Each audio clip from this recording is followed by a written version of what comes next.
Me oleme tagasi. Siin olen siis mina ja mu parim sõber Hendrik. Jau!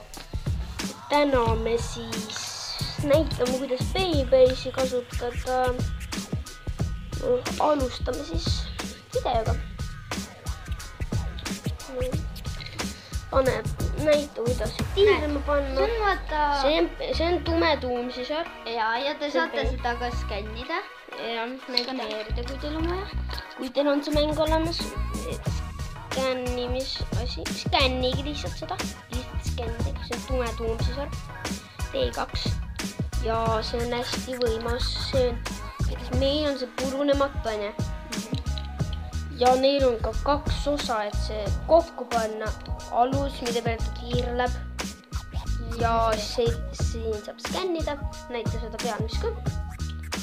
Siin on luukere, mis näitab, et see on kohe tuumis. Siis siin on metall, mis on ründe oma ja selle äärega läheb, teine vastane puruneb. Nii et...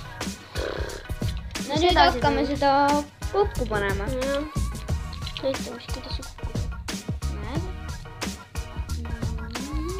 Ja siis seda tuleb keerata natukene. Soedu. Annan panen see pilli.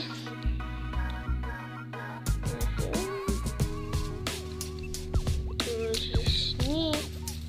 Ja siin on siis ei koos nüüd. Ja nüüd ma näitan, kuidas seda kasutada. Siis teil on ka päästik ja siuke nöör kaasas. Selline. Paned selle otsa. Ja siis saab tulla käima. Ilus.